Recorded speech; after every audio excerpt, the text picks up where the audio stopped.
If that wasn't going on, well then maybe, just maybe, this shit right here would make a difference. But it's going to piss you right the fuck off. And I want y'all to know I have been pissed off for about 4 years. So let me go ahead and unpack this. By now, if you've been on my page, and I went ahead and saved the screenshot if you haven't seen it, it's starting to come to light. And as a shock to the black community, which has been pretty much butt fuck with no grease, I don't know no other way to say it, that something was hidden from you. And I always knew one day this would come up. But I wasn't going to tell you because when you're mesmerized, when you're hypnotized, you see, when I'm spelling a word for you, I'm casting a spell. When you're under the spell of someone who knows how to talk to you in such a way that your mind gravitates and goes along with the thought ride of what they're saying, they're so eloquent and so articulate that by the time you find out what they're saying, your mind's so wrapped up into it, you waiting on the next word. That's what Barack Obama did to you. He mesmerized you. He cast a spell. Oh, you can be mad. Don't get, hold on. Let me get there. He was everything that y'all thought y'all wanted. And it was a historical moment. We all out there crying in the wind. It was cold as hell. Y'all remember that shit. The black man made it to the White House. Even though slaves built the White House. The black man has finally gotten to the seat of power. And we thought that was the end of it. Oh, happy day. We thought this man was going to get up in the White House and start not only doing his job for everybody else, but that he would take some specific steps just for black people. You can start with reparations. You can start with the redistribution of some wealth. You know, we thought something was going to come. At a minimum, we thought we was going to get the creation of a department, the Department of Justice, so that when police officers killed a black person, instead of it staying in the state, it will go all the way straight to the feds and everybody's ass will be in trouble. Not the FBI coming in about no civil rights bullshit. We're talking about you gonna get federal charges, a federal murder charge, a federal, you know what I'm saying? Federal. So if you get found guilty, you ain't going to the Gwinnett County Jail. You going to Leavenworth. Okay. You going to the Department of U.S. Bureau of Prisons. Okay. The marshals coming to get you, roll your ass up out of there and treat you like you. Okay. I'm getting off track. The bottom line, what I'm saying is, because I'm thinking about how that whole federal thing works. If he had done any of that, maybe all the other things that he did, which were great, wouldn't make us feel so stupid when they look at us and say, I don't know why y'all asking us. Y'all didn't ask what's his face for that. And he sat in there for 8 years. How you gonna come demanding something from us when your own kind sat in the White House and y'all didn't ask him for nothing? Y'all were just happy that a black man was in the White House, but you didn't present him with an agenda. You didn't go to him saying, okay, bruh, you up in here now. We know all of us didn't put you in here, but since you in here, it's a couple things we gonna need. Y'all didn't do that. You didn't, cause you mesmerized. You mesmerized. Some of y'all still mesmerized. Don't y'all know when shit is going downhill, they'll pull anything out to try to stop the shit from hitting the bottom? Don't y'all know y'all pushing America over the edge and they got all hands on deck? Anytime you got to go get the dude that used to do the job to come in and try to calm you motherfuckers down, and the dude that's doing the job is hiding in the fucking basement, there's something really wrong with this picture. That ain't no shit that you try to fix. That's when y'all look back and say, you know what? This is our time to overthrow this motherfucker and take over. Cause they obviously ain't got no control. Wow. All I gotta say is 5 words. We didn't have to be here. Y'all didn't have to be here, but there is an issue that is now popping up that people are now in the season that we're in are beginning to feel some kind of way when they find out that the person sitting in front of you and talking to you actually ran for the presidency of the United States in the 2016 cycle. And most of you didn't even know that. And it's not because you didn't know because that, you know, you were too busy. It wasn't like you weren't watching the debates on television and reading all of the press that was coming out. It wasn't like that you weren't getting the campaigners knocking at your door and getting the phone calls for the what do they call it? The polls and so forth. It wasn't like none of that was happening. But what a lot of you all are asleep about. And when I say asleep, I'm only saying it's relevant right now because look at where we are right now. There's supposed to be an election. And they trying to push Biden out there, but Biden don't even know he's getting pushed out there. That man's mind is gone. And there's really nobody else with all of this shit that's going on. You can be like, you know what? We're going to put such and such. Most people walking around talking about, well, you know, Biden said he's going to pick a woman. Who the fuck want him? It's the same team. It's the same group of people. Old silver-haired white men, it is time for y'all to step the fuck out the way. Y'all still trying to run shit like it's 1950. It's not working. Y'all gonna fuck around. We're gonna burn this bitch to the ground and everybody gonna end up getting killed in this motherfucker. That's not the way this is supposed to end. But the Roman Empire crumbled the same way. Overextended itself, got corrupt, and then eventually they motherfuckers collapsed. In the 2016 cycle, and if anyone wants to go look this up, I'd be more than happy to direct you. See, I don't know why Yahweh told me, whatever you do, don't destroy anything. This is going to come back one day.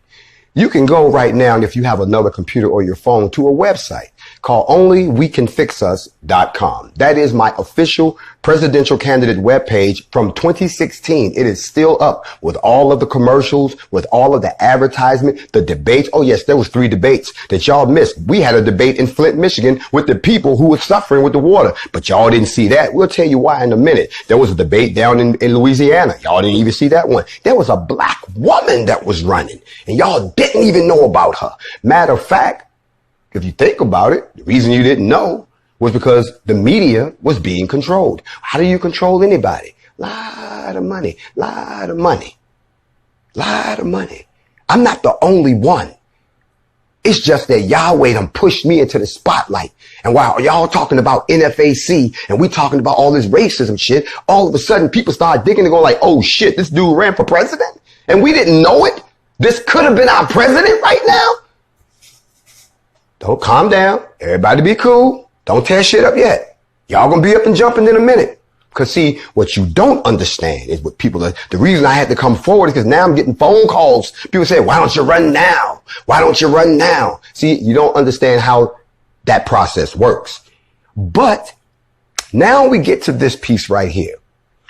You see, when I first decided to run for the presidency, the reason that I decided to run was because my participation in the pro-black movement at the time was not yielding the results that we needed. Apparently, we couldn't get them to do it, so I figured, shit, I'll just get elected and do it myself. When you go in and tell them that you're going to run for the presidency, everyone tends to look at you like you're crazy. However, if you study the Constitution and look at what the qualifications are to run for the presidency, it only has 3 requirements. One of those is that you be born a U.S. citizen. Well, every ADOS, you've already got that. Check 1. Number 2, it also says that you had to live in the country for a certain amount of time. Well, I've been here all my life. But most importantly, you had to attain a certain age. And I had attained that age. So I said, well, that's it? You mean you don't have to be like a politician somewhere else? You don't have to like be hooked up with one of these. You can just run. There's no, and it turns out that was exactly it. But what your illustrious government did was build a structure around what they put in there so that it became monetized. You had to have so much money just to get in the game. They made it like going to Vegas. If you've ever been to a casino, y'all know it's 2 types of gambling that go in a casino. For y'all that just got a little bit of change, you at the slot machine. You know what I'm saying? And you playing the slot machine. You be there all night long. I don't care what nobody else say. Yo, man, we going over to the blackjack table. I'm right here at the slot machine. Your grandmama is the one at the slot machine until she hits something, right? If you got a little more dough, you go over here to where they playing blackjack, ace 21, whatever you want to do, roulette. That's okay. You might have got your tax return back. But if you got bread, and I'm talking about bread, then you in the highball room.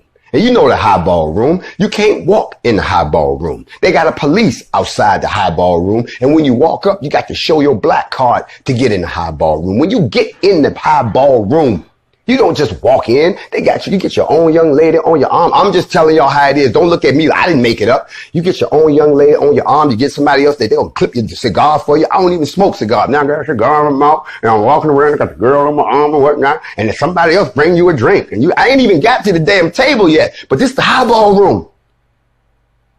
And when you get to the table, if your pockets ain't right, you're going to find out when you walk up to the table. Because as soon as you walk up to the table, the game already going on.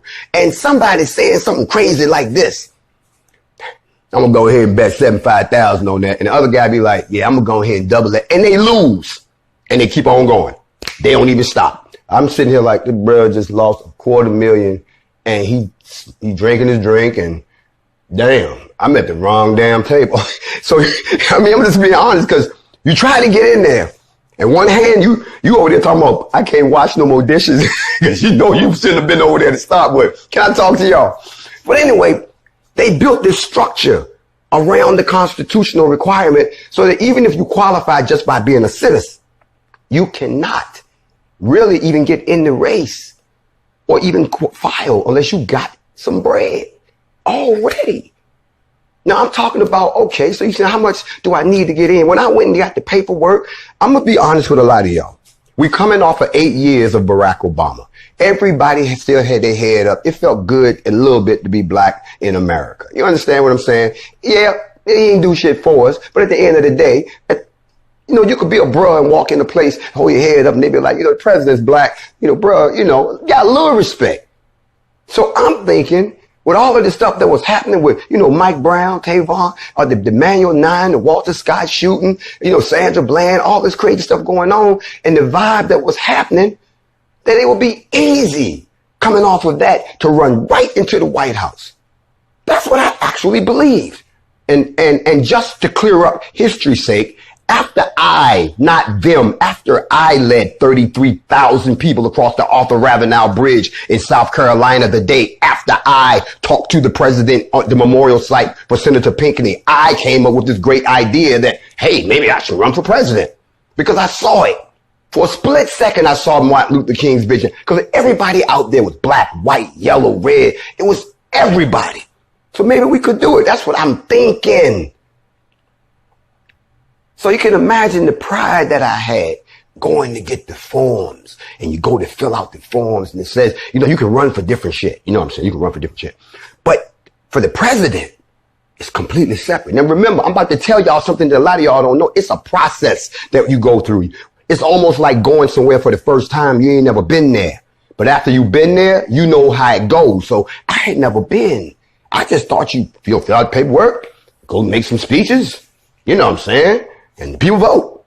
That's what I believe, because that's what most people believe.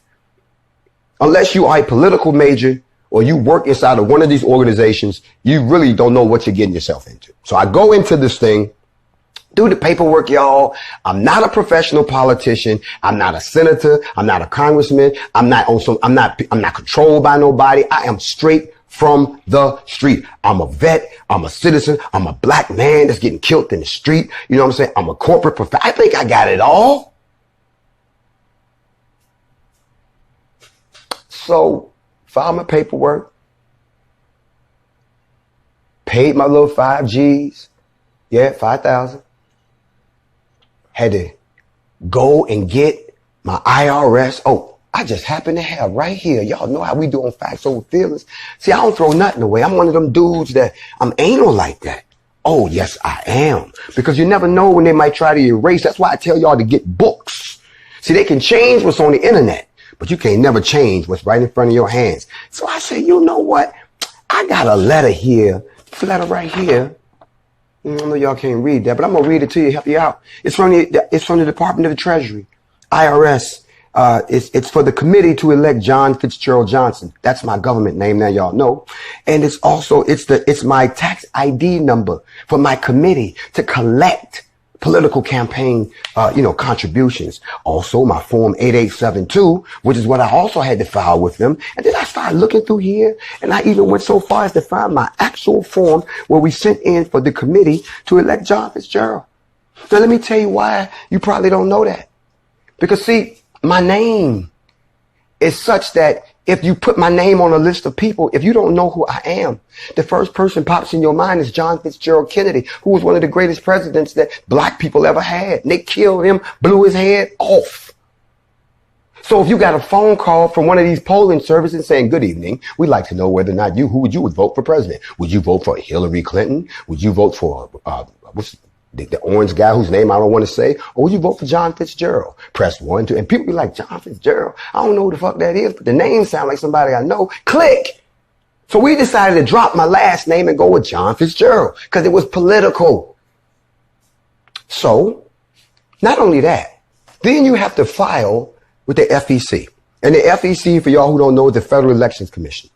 And you fill out a whole lot of paperwork. And what happens is they have a record. Let me tell you something. There are thousands of people who file but never run. There's a difference. They file, and most of them don't even really want to, they just want to have their name on the list. And you can go and read the list. The lists are there. Remember, I'm telling you this, the lists are there. They're supposed to stay there. Nothing is supposed to make them disappear or erase them. So went ahead and filed, assembled my team. We opened a bank account. Oh, I just happened to have the paperwork from where we opened up my campaign bank account down in Atlanta. Isn't that something? Signed by the bank president. As a matter of fact, this is from Citizens Trust Bank. This is at Post Office Box 4485, Atlanta, Georgia. This is the paperwork for the campaign bank account. And I'm going to tell you something. When they found out that we was going to put campaign money in their bank, they assigned us our own person to handle all the loot that was going to come in. They were tickled pink. They were like, oh my God, the black man running for president. Oh my God. They was excited to get the loot. Now, we set all that up. And now here come the fun part. Well, they said, well, who you going to run with? You going to run Democratic? Or you gonna run Republic? And I'm thinking, I don't get no other choices. Right? That's all y'all got? Y'all, I mean, y'all ain't got like something for the black people? They thought I was joking. I got called to Washington, D.C. And all of this is documented. That's why I keep the receipts. I went to D.C. and I met with several influential people who wanted to assess me. And I'm going to tell you what they asked me. They sat me down at the restaurant right across the street from the White House. I mean, from the Capitol. And anybody who's been to D.C., you know that little cafe that's right on the corner where all of the D.C. professionals come, all of the politicians. They sat my ass right there, sat down, asked me a couple of questions, and then asked me this question right here. What you going to do if you lose? Run again? That's all we need to hear. Okay. I like them. I like them. And from there, I got sent to certain individuals in certain states. These are not people you know. These are people who got a lot of power and a lot of pull, but you got to give them a lot of money. And they guarantee you're going to be the chosen one. So they told me, the word got around. We got a young bruh, very well spoken. We'll put our money behind him. Notice they said I was well spoken, not what my thoughts was, not what my platform was, not where I came from, not what I wanted to do, not why I was there. Y'all see where I'm going with this. And for a while, I just went along with it. I was getting hooked up with everybody. As a matter of fact, I'm not going to drop no names because I ain't that damn stupid. But I will let you know that I met with some very powerful people who pretty much told me what I was going to say.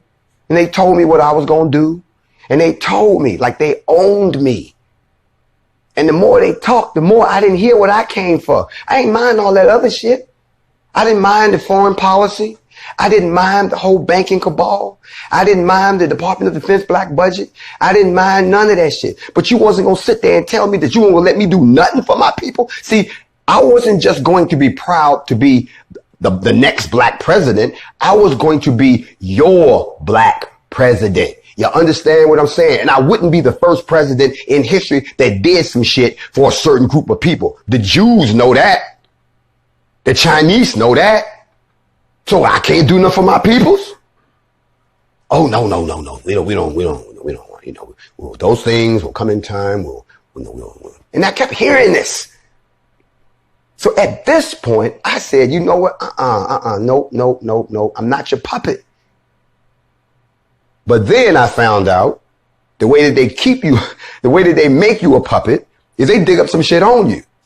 And they'll say some shit like this. So you're not going to go out there and say what we want you to say, huh? Oh, no, I don't believe in that shit. Really? You want to talk about the butt naked on the side of the freeway incident?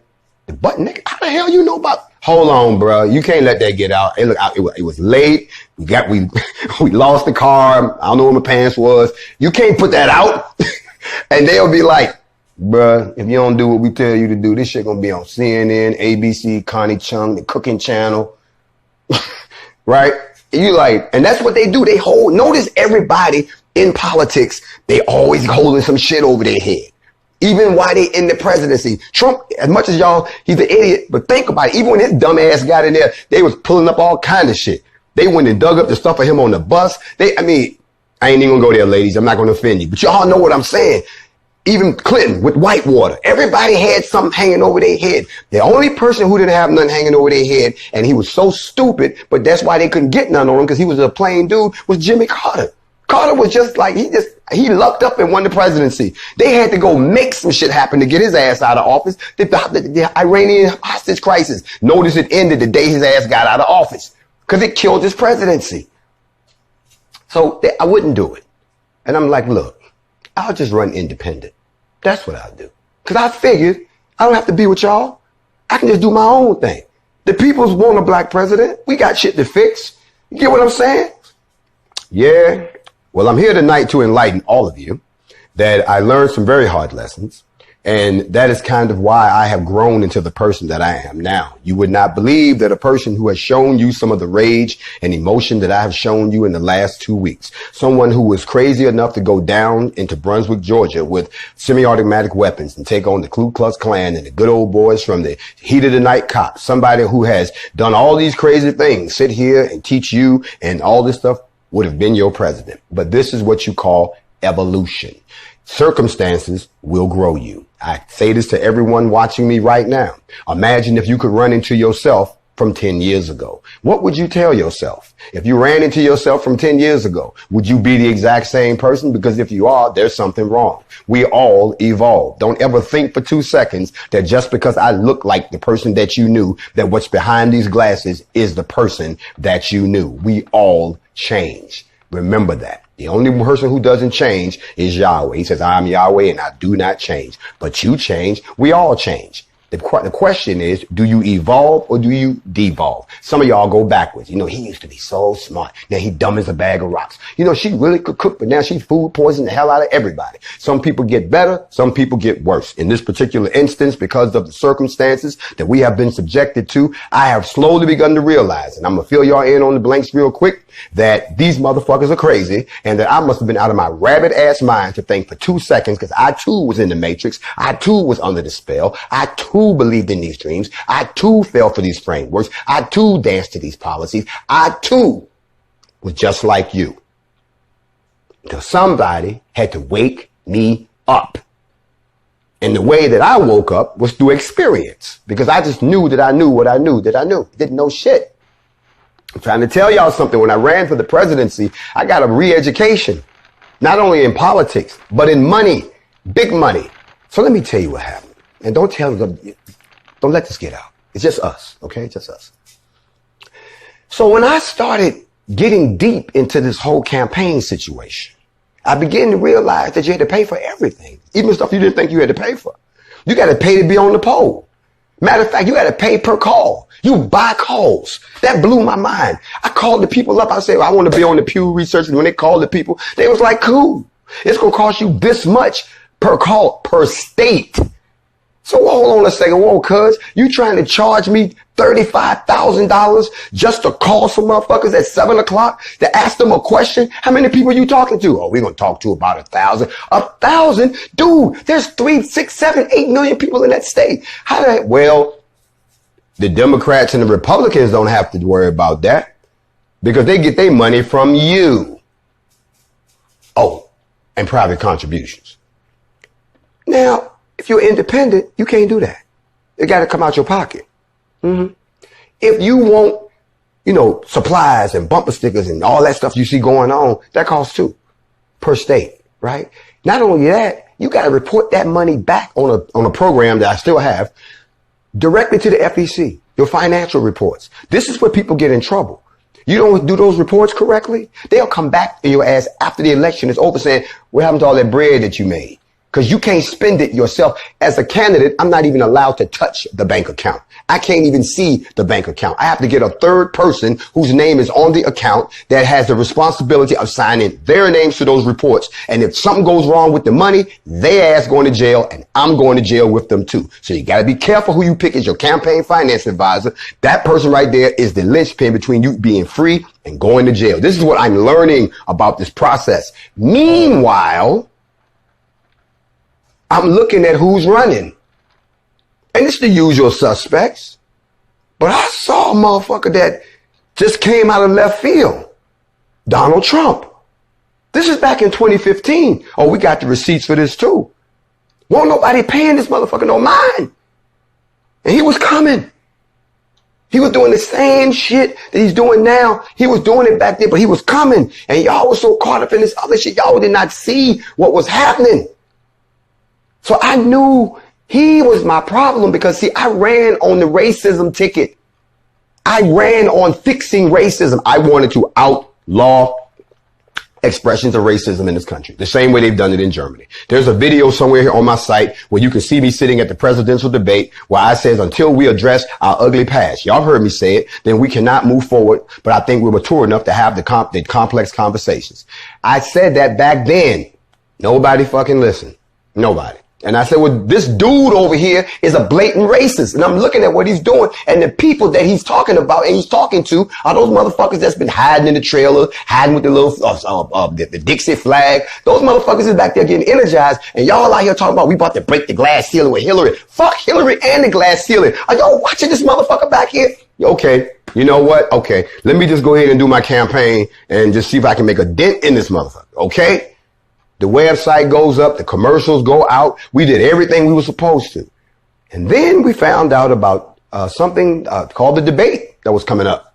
And we were like, yeah, we'll get on the debate. And once people see me on nationwide TV, it's a shoe-in. Once the people hear me speak and I lay down the platform, all of the stuff. Matter of fact, my platform was very close to Bernie Sanders at the time. Bernie and I actually met in Phoenix. That's on here too. All the receipts are here at one of his debates. I was in town after Trump. This is when Trump went to Phoenix, and instead of coming to the Phoenix Convention Center, he ran his ass out to Sheriff Arpaio's house. And anybody in Phoenix know a whole mob of us went out to this motherfucker so I could debate with him out there. And by the time I got there, he was gone. So we went to Bernie's shit. And Bernie was glad to see us. Y'all don't understand. I was a candidate. When I walked in, the Secret Service knew who I was. Matter of fact, I can't think of the white girl. As soon as I got in the door, she came, oh my God, I didn't know you was here. Y'all don't understand what they hid from you. But I tried to tell you about this cat back there.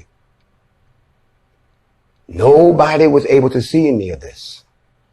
So when the debates came, I said, we'll just go on the debate.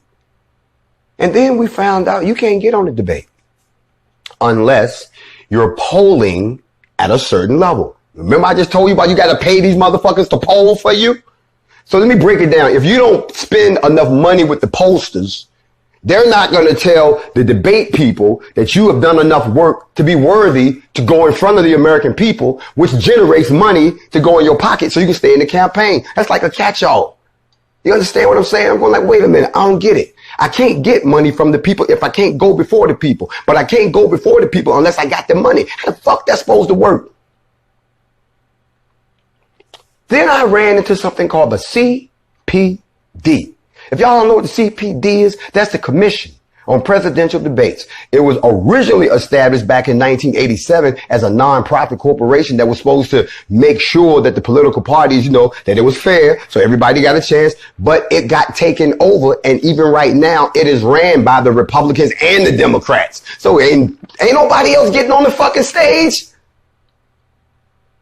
That's the first thing that's wrong. Nowhere in the Constitution does it say you're supposed to have two political parties. You can have as many, it doesn't say it anywhere. They are private organizations, and they don't set up another organization because they know the power of the media. You get in front of the TV, it's a wrap. Look at what the hell happened with me. So that was the first. Now watch this. They exclude you from the debate. And there's been a whole lot of controversy going back and forth and all of that, but they still there because the American people have not said, get the fuck out of here with that. Let us see everybody. If I told y'all that a sister from Alabama I ran against her, a sister, 2 other black brothers. One of them was actually the son of one of the heads of the Democratic Committee down in Louisiana. Y'all didn't know that? They hid all that from y'all. And anytime they tried to do something, I found out there was a whole network of independent candidates that had been doing this shit for a while. You know, big shout out to Politico and Ballotpedia and all those people who covered the independent candidates, and to NPR and to all those folks covered that shit. But the major networks, that's the other thing. You had to not just buy commercial time. You had to buy like a whole block. Like, I'm going to buy from 6 o'clock, 12 o'clock. And every show that come on between there, every time they go for a commercial, hi, I'm John Fitzgerald. That right there, the money that was spent on advertising increased 38% since the last election. They wasn't getting that kind of dough. They getting that dough. There's more dough. So you can't even get on this. You can't even advertise with them unless you spending serious dough. But where does that dough come from? It comes from people like you. But how you gonna know that if you don't see the people? Because they the ones that show you. Well, how can they show you? Well, you got to be on a debate. But you can't get on a debate because these people over here haven't been told by these people over here that you done gave them enough money. So you done gave them some money, you done gave them some money, and you done gave them some money. And we talk already, we are well over $1 million. We are well over $1 million, and you ain't seen no return yet. Now, the U.S. government will come back and say, we'll give you matching campaign funds. Whatever you spend, we'll match you. So then you got double your cost. I found that out. I'm like, all right, cool. Well, I don't spend about this much. Let me get that. They were like, nah, cousin. Nah, you got to hit this threshold before we give you something. So wait a minute. Let me make sure I got this right. First, I got to spend my money just to find out if people will vote for me. Then I got to spend some money to make sure that I can get on the debate stage. Then I got to spend some money to hold on, it's too much money. Where's all this money going? I'm sorry, what are we paying for? How much does it cost to pick up the phone and ask somebody a damn question? All right, whatever. So I began to see how crooked the system was, y'all. But I kept on pressing forward. I sure did. And for a while, you could go online, you could go on Google, you could Google John Fitzgerald, presidential campaign, and it will come up. All my stuff will come up. And then out the blue, this dude popped up named Gary Johnson. I never heard of this motherfucker. He was nowhere in the damn, and it was dumb as a bag of rocks. Y'all remember that shit? But what it did was, in cyber world, if you Google my name and Johnson, it will go to him. I'm like, well, how the fuck this happen? Then if that wasn't bad enough, the independents had 3 debates, and they were very good debates too. But every time they would schedule a debate, the major networks would put one of their debates right opposite of it so you wouldn't see it. I'm not making this up. Those debates are available on YouTube. Go on YouTube and do a search for independent presidential debate and watch what comes up. Oh, you'll see yours truly sitting there with about 13 other candidates that you never heard of. And you'll sit there and be like, well, damn, I'd have voted for him over this idiot, because look at what you got now. You got the worst president in history, because they have a system in place that keeps you from seeing people who are actually running. They have a system in place that keeps 2 parties in control. And if you don't play with either one of them parties, then you just can't be in the game. You go broke. Okay. So they had to put that out. So if you don't know, and then there's another piece. It was the Electoral College. Now, I want to send a big shout out to Dr. Lynn Harris, who is a Washington, D.C. insider, very accomplished. They call her the fixer in Washington, D.C. She's an author, and she also ran. But when she ran up against me in the debate, she became one of my biggest supporters. As a matter of fact, most of the people that had the unfortunate opportunity to debate me ended up becoming my supporters. Also Lloyd Kelso, a lawyer from North Carolina, who wrote the book on child abuse and wrote the book on Family Matters and Civil Law. He wrote that for North Carolina. He actually was my co-running mate. He actually saw me debating, and the man was so impressed. This old white man came to me and said, "Can I please get on your ticket?" But there was no way they was going to let America see that there was another brother out there that had the ability and the wherewithal to learn all of the mechanics, not only of what our domestic policy was, but what our foreign policy was. Let me help you break it down. The purpose of Barack Obama was two purposes. His first purpose domestically was to lull all of you all to sleep while these rednecks got their act together for what you're seeing right now. That's why he's rewarded so highly. But his foreign policy was to go over to Africa and repair all of the relations that George Bush had destroyed. They found a black face and sent him over there, and he, we all cool and shit. And everybody now look what that got them. You got America got their foot so far up Africa's ass, and the Chinese trying to get some too, that they need somebody to come over there so we can push everybody off the continent and take our continent back. That's what done happened. Every president has a domestic mandate and a global mandate. Mine apparently was to be the continuation of everything gonna be all right, but not do shit for you. And at the same time, continue the policies of expanding imperialism that will connect us with China, the Arab Emirates, and a few other folks. Everybody's giving their marching orders. This ain't just you get in there and do what you want. That's why this clown up here don't know what the fuck he's doing. Cause they're telling him, no, we want you to do this. And he's fucking it up. Cause he was never a politician. The man doesn't understand anything about geopolitics. And then he was a racist too. You damn right I came after him. So the first place I tried to catch him was in North Carolina. Y'all remember, anybody who remembers the election, remember the rally where they put their hands on the black girl and they was throw them out, all that bullshit. And I came in, and I will never forget this. That's why I'm here tonight. Because people say, won't you run again? Won't you run again? Y'all know how far this goes down the rabbit hole. So we're going to clear this up tonight. I came in, Secret Service saw me. Oh, John Fitzgerald is here. They knew who the fuck I was, even if you didn't. Oh, you right this way, right this way. And you know where they sat me? They sat my black ass right behind Donald Trump. If you go and look at the videotape, you'll see all these white people. And then you see this bruh sitting there in a suit. Like, what the fuck is he doing? That my phone rung off the hook the next day. What in the fuck are you doing? I'm like, shut the fuck up, because I was supposed to be. So I sat there. I don't give a fuck about him. I had to see it for myself. I couldn't believe what I was hearing was happening at these rallies. They ain't nobody gonna put their hands on me. So I'm gonna go check it out. And I saw it. I saw the whole, and there's pictures on here on my Instagram. If you scroll back, I couldn't believe what I was seeing. It was fanaticism. It was white nationalism coming back. And I'm like, oh, hell no. We got to warn somebody about this shit. So what did I do? I issued a challenge to him to debate me on race. And we would do it in Phoenix. Big shout out to all the folks in Phoenix that tried to make that happen. But no, he didn't want to do that. He didn't want to do that. But he was aware of who I was. Because later on, and all of these pictures, this Instagram account is not for my pleasure. It's a diary of all the shit that's happened. Go ahead and scroll through when you get some time. But y'all remember when Hillary passed out at the 9/11 memorial? Yeah, I was there too. You see, they had all the candidates. We were sectioned off in this little square thing. And it was me, Bloomberg, what's her name? What's the black chick who ran the Department of Justice, and Hillary in that blue suit with them damn glasses on, staring at the goddamn sky. And Trump was out there. And of course, since we're all supposed to be candidates, he spoke to me. Oh, so you know who I am, but you won't debate me? Oh, we gotta get a picture together. All the candidates did that shit. You can scroll through my damn, you'll see a picture of me and him. And look what I wrote. Oh, you'll speak to me, but you won't debate me.